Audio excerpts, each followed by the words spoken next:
मित्रों, ये UPSC general studies mains paper 2 के साथ जुड़ा हुआ एक मुद्दा, role of civil services in parliamentary democracy, संसदीय लोकतंत्र में सिविल सेवाओं की भूमिका। इस विषय पर मैं farmer UPSC chairman Deepak Gupta साहब, जो कि एक आईएएस ऑफिसर भी रह चुके हैं, उनके साथ एक जॉइंट सेशन करने वाला हूँ इस रविवार सुबह 11 बजे। इसके अलावा राज्यसभा टीवी के anchor Frank Pereira, IAS officer Durga Shakti Nagpal, Nobel विजेता कैलाश सत्यार्थी से लेके कम्युनिकेशन मिनिस्टर रविशंकर प्रसाद जैसे कई अलग अलग बड़े स्पीकर्स की ये अनअकैडमी समिट 2.0, जहाँ पर 2 दिन इन सब के अलग अलग workshop, seminars on civil service, governance, democracy, development, ethics और साथ ही साथ बड़े दूसरे एजुकेटर्स के स्ट्रेटेजी पर अलग अलग लेक्चर्स। ये 2 दिन की फ्री समिट है। इसका रजिस्ट्रेशन लिंक मैंने डिस्क्रिप्शन में दिया है और फ्री अनलॉक कोड यूज़ करें mrunal.org। और अनअकैडमी के इस समिट में इसका पार्टनर है द हिंदू न्यूज़पेपर। खैर, आज के मेन मुद्दे पर आते हैं कि इंडियन एक्सप्रेस में मुझे एग्ज़ाम के लिए काम की चीज़ें क्या लगी। सबसे पहले पॉलिटी के समाचार एक साथ देख लेते हैं। पेज 1 पे 2019 में भारत के भूतपूर्व चीफ जस्टिस रंजन गोगोई के खिलाफ किसी महिला ने सेक्सुअल हैरेसमेंट, यौन उत्पीड़न का कुछ आरोप लगाया था। उस पर सुप्रीम कोर्ट ने एक justice AK Patnaik inquiry committee बिठाई थी। उसके रिपोर्ट में कुछ ये पाया गया कि क्योंकि चीफ जस्टिस रंजन गोगोई ने नेशनल रजिस्टर ऑफ सिटीजन्स यानी NRC और दूसरे मुद्दों पर कुछ ऐसे जजमेंट दिए थे जिससे कुछ लोग नाराज़ थे और उन लोगों ने ऐसी साजिश की हो सकती है, इस बात से मना नहीं कर सकते। खैर, यूपीएससी प्रीलिम में कुछ कमेटी हमने तैयार करके जानी होती है, लेकिन ये जो मुद्दा है वो नेगेटिव कंट्रोवर्शियल न्यूज़ टाइप का है, तो इसमें कौन सी जस्टिस की कमेटी बनी थी वो काम का नहीं। ये समाचार हमने सिर्फ और सिर्फ इसलिए याद रखने हैं कि इंटरव्यू में कुछ पूछा जाए regarding this sexual harassment, MJ Akbar वगैरह जो केस अभी चल रहे हैं और अभी आपके मेंस के बाद के इंटरव्यू शुरू हो, कुछ प्रश्न आए और उसमें क्वेश्चन के ऊपर क्वेश्चन निकलते यहाँ तक बात पहुँचे and suppose you have to say something, तो अपने खुद से कोई ओपिनियन डालने की ज़रूरत नहीं। आप सीधा बोल सकते कि ये समिति का ऐसा मानना है। जनरल स्टडीज़ मेंस पेपर 2 में एक मुद्दा है रिप्रेजेंटेशन ऑफ पीपल्स एक्ट, जन प्रतिनिधित्व का कानून, मतलब चुनाव के साथ जुड़ा जो कानून है। अभी उसके सेक्शन 60 में ऐसा लिखा है कि पोस्टल बैलेट भी अलाउ कर सकते। सामान्य रूप से तो आप मत केंद्र पे जाएंगे और वो वोटिंग मशीन पे बटन दबाएंगे, लेकिन सपोज़ कोई व्यक्ति जो सेना में है या फॉरेन सर्विस में भारत से बाहर डिप्लॉयड है या कोई गवर्नमेंट ऑफिसर जिसको दूसरे राज्य में इलेक्शन ड्यूटी दी है, तो ऐसे लोग तो अपने कंस्टिट्यूएंसी में जाके वोट दे नहीं सकते फिजिकली इन पर्सन, तो उन सब के लिए पोस्टल बैलेट की सुविधा होती। तो सुप्रीम कोर्ट में एक याचिका गई है कि इस प्रकार की पोस्टल बैलेट की सुविधा migrant labourers, students, businessman, NRI और ऐसे सभी लोग जो अपनी कंस्टिट्यूएंसी से किसी कारण से बाहर हैं, उन सबको भी ये सुविधा मिलनी चाहिए। और उस पर सुप्रीम कोर्ट ने सरकार का जवाब मांगा है। सेपरेटली सरकार खुद भी NRI नॉन रेसिडेंट इंडियंस को बैलेट की कुछ सुविधा हो ऐसा सोच रही है। कुछ समय पहले हमने पढ़ा था। तो अभी क्योंकि ये सुप्रीम कोर्ट में पिटीशन गया है तो स्वाभाविक है कुछ दिन इसकी एक्सप्लेन सीरीज चलेगी। खैर, वो मुद्दा डेवलप होने दो, फिर बारीकी से समझेंगे। इलेक्शन का ही नाम लिया है तो ये इलेक्शन और डेमोक्रेसी नेपाल में प्रचंड धमाल जारी रहता है। अभी उसमें एक नया मुद्दा है। नेपाल के कुछ लोग ऐसा नारा लगा रहे हैं कि राजा आओ देश बचाओ, यानी कि जो पहले वहाँ राजाशाही थी, मोनार्की, उसको वापस स्थापित किया जाए, क्योंकि ये डेमोक्रेसी में तो कुछ मज़ा नहीं है, कोई पॉलिटिकली स्टेबल गवर्नमेंट है ही नहीं, धमाल चलते रहता है। तो इसमें सोचने के मुद्दे, क्या आपको लगता है कि मोनार्की, राजाशाही वापस आ जाएगी तो घी दूध की नदियाँ बहेंगी? अगर हम थाईलैंड में देखें, याद करो कुछ समय पहले हमने पढ़ा था, उसके लिए वो लेस मैजेस्टे लॉ कि राजा के खिलाफ कुछ भी आपने क्रिटिसिज्म कर दिया तो लंबी जेल की सज़ा हो जाती है। तो मतलब फ्रीडम ऑफ स्पीच डेमोक्रेसी वाला वो हमको दिखता नहीं। सऊदी में क्राउन प्रिंस मोहम्मद बिन सलमान, उन पर आरोप लगाया जाता है कि उनके साथ असहमति रखने वाले यानी डिसेंटर जर्नलिस्ट जमाल खाशोगी की उन्होंने हत्या करवाई, ऐसा आरोप लगाया जाता है। आराम से सोचने बैठे तो आपको और भी जगह और भी कुछ गलत चीज़ें दिखाई देंगी। तो राजा आओ और देश बचाओ ये जो नेपाल में नारा लग रहा है, तो मेंस पेपर 2 कंपेयरिंग कॉन्स्टिट्यूशन या फिर निबंध में डेमोक्रेसी, डेवलपमेंट, तो कहीं पर ये सब सोचने लिखने के मुद्दे। पर्सन सी न्यूज़ में श्रीधरन, जो कि दिल्ली मेट्रो डेवलपमेंट के लिए मशहूर थे और उनको मेट्रो मैन भी कहा जाता है, उन्होंने केरला में बीजेपी ज्वाइन किया है। तो नॉन आईएएस एग्ज़ाम में याद रखने लायक चीज़ें। मेट्रो मैन कौन? ई श्रीधरन। पेज 1 पे अभी नेक्स्ट थीम पे जाते हैं, इंटरनेशनल रिलेशंस। 4 देश का समूह है, इंडिया, अमेरिका, ऑस्ट्रेलिया, जापान। अब तक अपना विदेश मंत्रालय, मिनिस्ट्री ऑफ एक्सटर्नल अफेयर्स, वो इनको बोलता था मीटिंग ऑफ 4 कंट्रीज़। वो उसको क्वाड ग्रुप नहीं बोलते थे, उनको शायद शर्म लगती थी ऐसा बोलने में, या डर लगता था कि चीन नाराज़ हो जाएगा। लेकिन अभी लेटेस्ट मीटिंग में ऑफिशियली उन्होंने शब्द प्रयोग किया कि क्वाड ग्रुप की ये मीटिंग है, और फिर उसमें सब चिकनी चुपड़ी बातें की गई जो हमने मेंस आंसर राइटिंग के लिए वो शब्द प्रयोग सब याद रखने कि क्वाड और ऐसे सभी ग्रुप से क्या फ़ायदा होगा। Encouraging political democracy, market economy, pluralistic society, अनेकविध प्रकार के मत रखने वाली समाज, किम जोंग उन जैसी तानाशाही या चीन जैसा एक मात्र साम्यवाद और उइगुर मुसलमानों को बोलने का हक नहीं, और ऐसा नहीं, अनेक मत रखने वाला कुछ समाज बने। और साथ ही साथ we are committed to uphold the rules based international order, ऐसी अंतर्राष्ट्रीय व्यवस्था जहां पर टेरिटोरियल बाउंड्री का सम्मान हो, एक दूसरे की ज़मीन पर कब्जा न किया जाए, respecting the integrity, sovereignty, rule of law, transparency, पारदर्शिता, freedom of navigation in international seas. ये साउथ चाइना सी में कहीं पर कुछ शिपिंग वेसल जाए और चाइना के कोस्ट गार्ड और नेवी उसको परेशान करे, ये सब नहीं होना चाहिए। तो मतलब एक प्रकार से सब चीन को तंज कसा जा रहा है। और ये क्वाड ग्रुप या ऐसा कोई भी इंटरनेशनल ग्रुप, तो उसमें क्या क्या हो सकता है या क्या क्या करना चाहिए, तो ये सारे जो फैंसी वर्ड्स, बोल बच्चन, चिकनी चुपड़ी बातें करनी होती है, वो हमने कुछ शब्द और वाक्य सीखे। तो बस अब जो भी पूछा जाए ये नहीं छोड़ के ब्रिक्स ग्रुप पूछे तो भी क्या करना है, यही सब लिखना है। इंटरनेशनल रिलेशंस में ये सार्क समूह और सेशेल्स, ये सब ने ऑनलाइन वर्कशॉप किया, कोविड-19 management experience good practices way forward, जिसमें प्राइम मिनिस्टर मोदी ने ये प्रपोज किया है कि अपना ये जो सार्क समूह, सेशेल्स, ये जो पूरा इलाका है, उसमें इमरजेंसी में किसी डॉक्टर को दूसरे देश में किसी का इलाज करने जाना पड़े तो ऐसे डॉक्टर नर्स के ट्रैवल के लिए स्पेशल वीज़ा स्कीम होनी चाहिए। और उसी तरह एयर एम्बुलेंस की सुविधा की, मॉरिशस में कोई अच्छा डॉक्टर स्पेशल रोग का नहीं हो और उसके मरीज़ को तुरंत ही विमान में भारत लाया जा सके, ये सब चीज़ें। तो कोरोना के बाद भारत ने जो वैक्सीन डिप्लोमेसी की थी, ये सब गरीब देशों को वैक्सीन भेजी गई, उससे आगे बढ़ के कोविड डिप्लोमेसी जो चली, उससे भी आगे अब ये सब मेडिकल टूरिज़्म और उसके साथ जुड़ी हुई डिप्लोमेसी में सोचने लिखने के मुद्दे। अभी इसके अलावा पेज 1 पे वही किसान आंदोलन की बॉल बाय बॉल कमेंट्री चालू है कि वो लोग रेल रोक रहे हैं, जियो कंपनी ने शिकायत की ट्राई में कि ये सब आंदोलन के चलते हमारे टावर को क्षति पहुंचाई जा रही है, डिसरप्टिंग द टावर्स, और हमारी जो राइवल ग्रुप्स हैं एयरटेल वगैरह, वो भी शायद कुछ भड़का रहे हैं पीछे से, जिसके चलते पंजाब हरियाणा में जियो मोबाइल सब्सक्राइबर की संख्या में कमी आ रही है वगैरह वगैरह। तो रोल ऑफ प्रेशर ग्रुप्स और वो कैसे इकोनॉमी को इन्फ्लुएंस कर रहे हैं वगैरह। खैर ये तो एक बार पहले भी हमने पढ़ लिया था। तो आगे बढ़ते हैं, पेज 2, 3, 4, 5 में आज एग्ज़ाम के लिए कुछ काम का नहीं, सीधा पेज 6 कॉलम्स। लेफ्ट साइड पर 2-2 पैराग्राफ के छोटे कॉलम में एक तो कि महाराष्ट्र में कैसे कोरोना वापस खड़ा हो रहा है और उन्होंने ध्यान रखना चाहिए वगैरह, लेकिन इसमें नया कुछ जानने को नहीं। दूसरा छोटा कॉलम है कैसे वो केन एनर्जी और भारत के इनकम टैक्स डिपार्टमेंट का जो मसला चल रहा है, लेकिन इसमें भी नया जानने को कुछ नहीं। तीसरा छोटा कॉलम जो मैंने आपको कल बताया था कि वडोदरा म्यूनिसिपल कॉरपोरेशन के चुनाव में कांग्रेस मैनिफेस्टो में ऐसा लिखा है कि यहाँ पर यूथ, कपल, इन सबको बैठ के चर्चा करने के लिए हम लोग कॉफ़ी शॉप्स बनवाएंगे। तो उस पर थोड़ा कटाक्ष के रूप में कॉलम लिखा गया कि यही कांग्रेस केरला में बोल रही है कि सबरीमाला मंदिर में वहाँ की जो ट्रेडिशंस हैं उसका सम्मान करने के लिए महिलाओं के प्रवेश को अनुमति नहीं हो वगैरह, और वही इधर बोल रहे हैं कि नहीं कपल और डेट डेस्टिनेशन। और खैर ये सीधा काम का नहीं, लेकिन यहाँ से आप सोचना शुरू करें। मेंस पेपर 1 में मुद्दा है globalisation impact on Indian society. तो ग्लोबलाइजेशन, मल्टीकल्चरलिज्म और वो पॉलिटिक्स को कैसे शेप कर रहा है। एक तरफ महिलाओं का मंदिरों में प्रवेश निषेध और सामने दूसरी जगह कॉफ़ी वाला कल्चर। तो ये सब जो कॉन्ट्रास्ट वगैरह आप सोच के लिख सकते हैं निबंध और मेंस पेपर 1 में। पेज 6 के बड़े कॉलम में एक तो वो एमजे अकबर के जिसके बारे में कल पढ़ा था उसकी बड़ी सी कॉलम आई, लेकिन नया जानने को कुछ नहीं।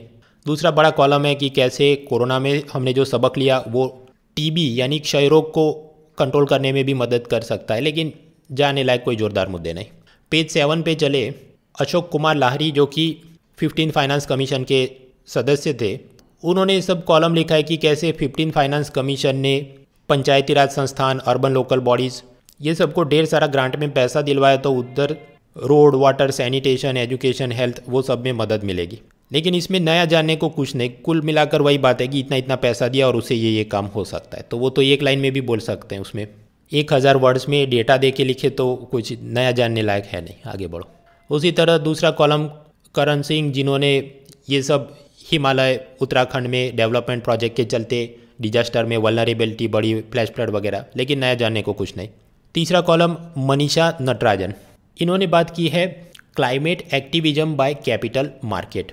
ये ग्रेटा थनबर्ग टाइप के इंडिविजुअल एक्टिविस्ट, आंदोलनकारी, क्लाइमेट चेंज, जलवायु परिवर्तन, वो सब के बारे में बोलते रहे, वो एक चीज़। लेकिन अभी एक ऐसा माहौल बन रहा है कि जहाँ पर बड़े बड़े बैंक, बड़ी बड़ी इंश्योरेंस कंपनी, वो भी ऐसा सब आंदोलन कर रहे हैं कि वो कंपनियों पर दबाव बना रहे हैं कि आप क्लाइमेट चेंज, रिन्यूएबल एनर्जी, ये सब पे फोकस करें, वरना हम आपकी कंपनी के शेयर्स बेच देंगे, या आपकी कंपनी के बोर्ड ऑफ डायरेक्टर में जो हमारे लोग बैठे हैं वो आपका कोई डिसीजन पास नहीं होने देंगे। ऐसा सब चल रहा है। जैसे ब्रिटेन की एक इंश्योरेंस कंपनी अवीवा ने कहा है कि हमने अलग अलग कंपनियों में जो इन्वेस्ट किया है पैसा, उसमें 30 बिगेस्ट कार्बन एमिटर कंपनी, अगर उन्होंने अपना रुख ठीक नहीं किया तो उसके शेयर्स हम बेच देंगे। तो इसमें कंपनी के मालिक को क्या डरने की ज़रूरत है?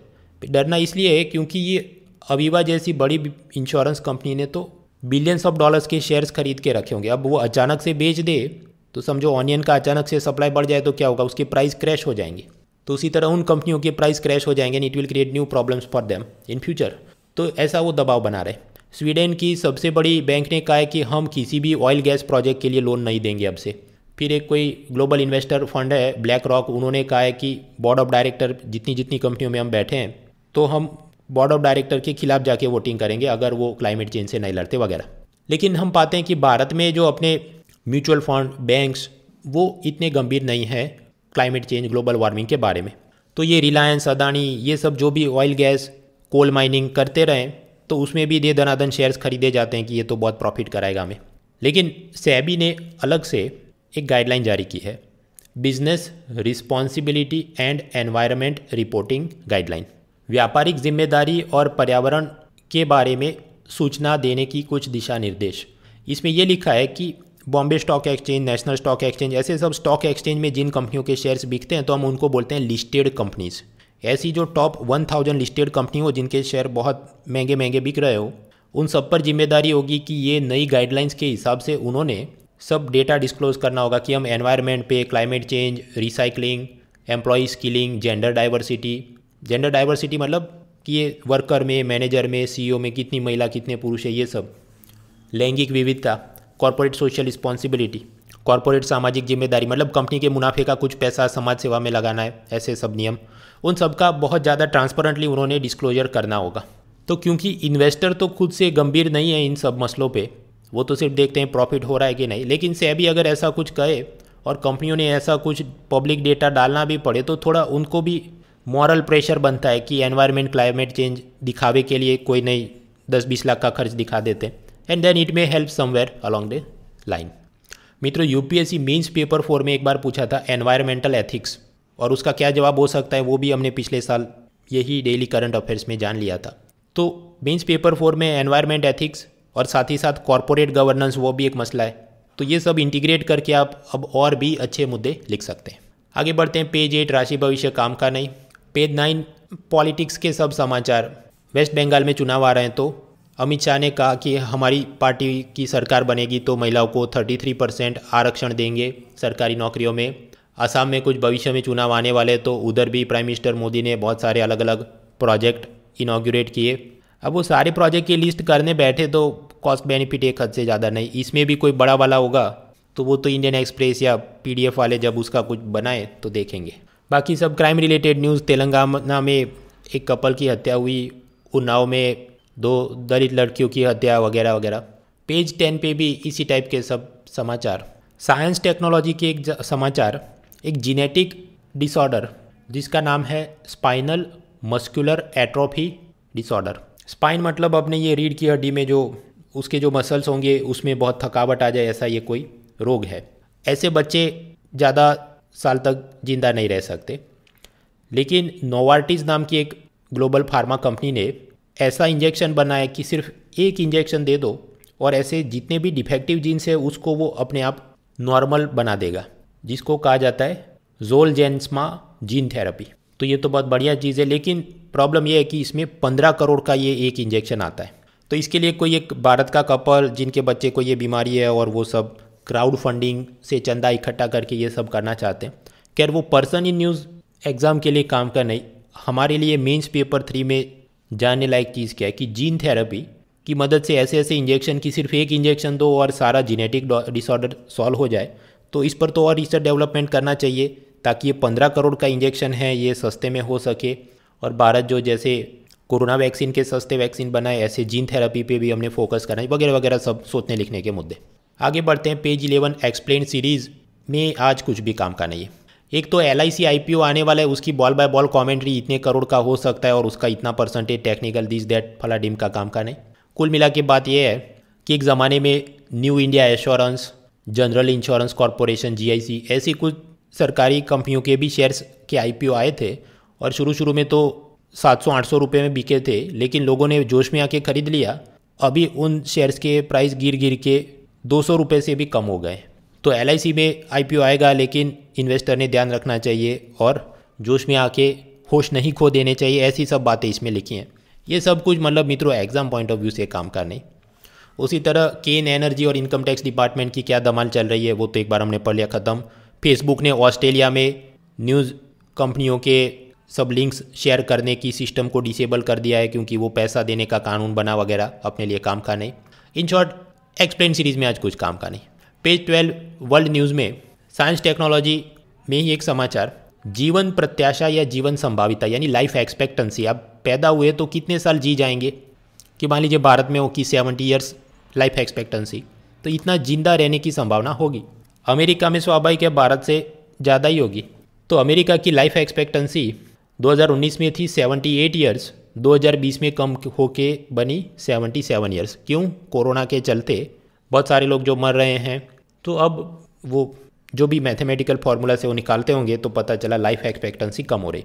और उसमें भी जो अश्वेत नागरिक हैं अफ्रीकन अमेरिकन्स, उनकी लाइफ एक्सपेक्टेंसी तो 1 नहीं 2 साल कम हो गई, 2 साल से भी ज़्यादा, 2.7 ईयर्स। उसका क्या कारण? क्योंकि वो लोग गरीब हैं तो हेल्थ न्यूट्रिशन वो सब श्वेत लोगों जैसा उनको नहीं मिलता होगा, so their life expectancy even lower.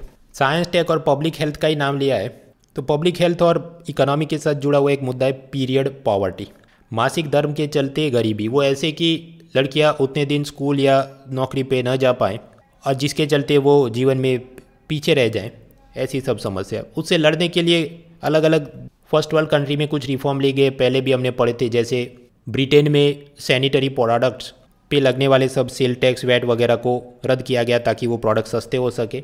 और न्यूजीलैंड सरकार ने ये घोषणा की है कि अब से ये सब स्कूल में जाने वाली लड़कियों को सैनिटरी प्रोडक्ट्स फ्री में दिए जाएंगे। वैसे तो भारत में भी इसके साथ जुड़े हुए कुछ योजनाएं हैं जैसे सबला स्कीम वगैरह, लेकिन टोटली फ्री में दिया जाए शायद ऐसा नहीं है। ये वर्ल्ड न्यूज़ का पेज देख रहे हैं तो प्लेसिस इन न्यूज़ में स्पेन में कैनरी आइलैंड्स टापुओं का समूह, उसमें एक आइलैंड है ला गोमेरा। इसकी खास बात यह है कि वहाँ के लोग जो भाषा बोलते हैं वो शब्दों से नहीं सीटी बजा के, और ऐसी उनकी वो सीटी वाली भाषा जिसका नाम है सिल्बो गोमेरो, उसको यूनेस्को की intangible cultural heritage of humanity ऐसा स्टेटस मिला है। खैर तो मैपिंग में ला गोमेरा वो किधर है? स्पेन के साथ जुड़ा हुआ आइलैंड है। मार्स यानी मंगल पर UAE चाइना के बाद नासा ने भी अपना प्रोग्राम भेजा, परसिवियरेंस मार्स रोवर। इसके बारे में मैंने आज कुछ नहीं लिखा। क्यों?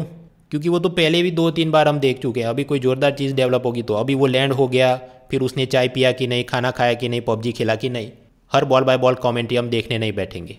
पेज 13 इकोनॉमी, DHFL दीवान हाउसिंग फाइनेंस कॉरपोरेशन जो कि एक NBFC कंपनी है, हाउसिंग फाइनेंस का काम देखती थी, होम लोन वगैरह, लेकिन उसमें काफ़ी प्रॉब्लम्स चल रहे थे, दिवालियापन की कगार पे उसका केस चल रहा था। तो एक पिरामल ग्रुप उन्होंने दिलचस्पी दिखाई, हम इसको खरीदना चाहते हैं। और क्योंकि ये हाउसिंग फाइनेंस का काम देखती है तो RBI के पास भी ये सब इस टाइप की NBFC कंपनियों का जब भी कुछ खरीद बिक्री हो, कुछ रेगुलेटरी पावर्स, तो RBI ने अनुमति दी है कि हाँ ये लोग खरीद सकते हैं। खैर IAS एग्ज़ाम में तो काम का नहीं, लेकिन नॉन आईएएस एग्ज़ाम में ऐसे बिजनेस जीके के नाम पर कुछ बार नेगेटिव न्यूज़ की कंपनियों में भी पूछा गया है। जैसे एक बार ये यूपीएससी ने सीडीएस एग्ज़ाम में पूछ लिया कि कौन सी कंपनी का दिवालियापन निकला था, थॉमस कुक ट्रैवल के साथ, ट्रैवल फाइनेंस की कंपनी। फिर एक बार पूछा कि कौन सी बैंक पर आरबीआई ने कैश विड्रॉवल के सब लिमिट्स लगा दिए थे, Punjab Maharashtra cooperative bank, PMC bank, वो स्कैम हुआ था उसके बाद। तो थोड़ी बहुत अंदाज होना चाहिए ये कौन से नेगेटिव न्यूज़ वाली संस्थाएं चल रही, क्योंकि यूपीएससी के नॉन आईएएस एग्ज़ाम में ऐसा प्रश्न निकालने का एक ट्रेंड है। इसके अलावा पेज 13 इकोनॉमी में आज कुछ काम का नहीं, वही सब बॉल बाय बॉल कमेंट्री की एमएसएमई को लोन दिया जा रहा है, उसमें इतना ग्रोथ है, इनकम टैक्स विभाग और केन के डिस्प्यूट की बात जो हम पहले ही पढ़ चुके हैं। और वैसे सरकार को जीएसटी और कस्टम्स ड्यूटी में पिछले सालों की अपेक्षा बहुत कम पैसा मिला, लेकिन उसकी भरपाई के लिए सरकार ने क्या किया, एक्साइज ड्यूटी बढ़ा दी पेट्रोल डीजल पे, तो उसमें ढेर सारी रकम हो रही है। उसकी ball by ball commentary not important. Apple company जो भारत में आईफोन तो बनवाती है, लेकिन वो चाहते हैं कि अभी आईपैड भी यहीं पर मैन्युफैक्चर करते हैं, लेकिन वो भारत सरकार से चाहते हैं कि प्रोडक्शन लिंक्ड इंसेंटिव स्कीम में हमको और मदद मिले वगैरह। Again ball by ball comment is not important. Page 14 sports में आज वो ये क्रिकेट का खिलाड़ी इतने लाख या इतने करोड़ में बिका, ऐसी सब समाचार अपने लिए काम के नहीं। तो ये था शुक्रवार का न्यूज़पेपर।